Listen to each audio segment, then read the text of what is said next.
जहर है। भाई जो ये दावे कर रहे हैं उनको एक बार के लिए मैं 2010 भी याद दिलाना चाहता हूँ। 2005 में एनडीए की सरकार बनने के बाद जिस तरीके से 2010 में भी इसी तरीके से वोटिंग हुई थी और हम लोगों की सीटों की संख्या बढ़ी थी, तो ऐसे में आज मैं ये मानता हूँ जिस तरीके से प्रोकम्बेंसी है, जिस तरीके से डबल इंजन की सरकार के ऊपर जनता का विश्वास बढ़ा है। पिछले एक साल से मेरे प्रधानमंत्री जी ने जो निरंतरता में बिहार आकर बिहार और बिहारियों के लिए योजनाओं को समर्पित करने का काम किया, इसने विश्वास बढ़ाया है हमारी डबल इंजन की सरकार के ऊपर। और मैं ये मानता हूँ कि ये जो मत प्रतिशत बढ़ा है ये उसी विश्वास की वजह से बढ़ा है। और बहरहाल अब ज़्यादा दिन बचे नहीं है, 14 तारीख को तो परिणाम आ ही जाएंगे।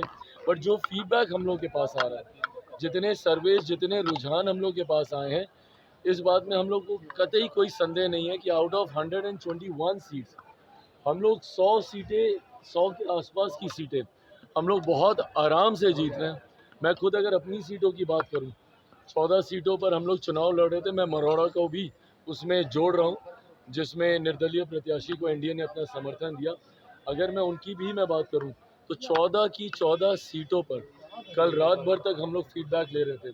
14 की 14 सीटें पॉजिटिव हैं और मैं मान रहा हूँ कि ये सीटें भी हम लोग जीत रहे हैं। तेजस्वी यादव ने विजय सिन्हा का वीडियो ट्वीट करके कहा है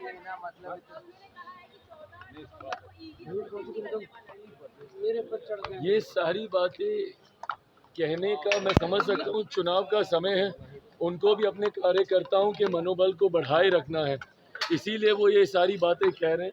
बट हर वो व्यक्ति जो बिहार की राजनीति को समझ रहा है और जो देख रहा है कि जिस तरीके से केंद्र सरकार हो, राज्य सरकार हो और पूरा एनडीए गठबंधन एकजुटता के साथ हम लोग चुनाव प्रचार में उतरे हुए हैं, इसमें कतई कोई संदेह नहीं है कि 14 नवंबर के बाद बिहार में हम लोगों की सरकार बनने जा रही है।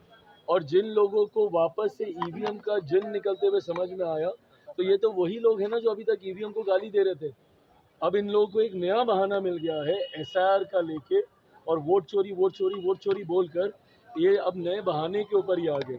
बट अभी कुछ समय पहले तक तो इनको ईवीएम का जिन इन्हीं को खाने के लिए निकलता था, इनको लगता था कि उसमें धांधली हो रही है। बहरहाल ईवीएम से जिन निकलेगा ज़रूर 14 तारीख को, बट वो एनडीए की मजबूत सरकार बनाने के लिए निकलेगा। Thank you. ये भैया ऐसे चढ़ छोड़ के मत किया कीजिएगा।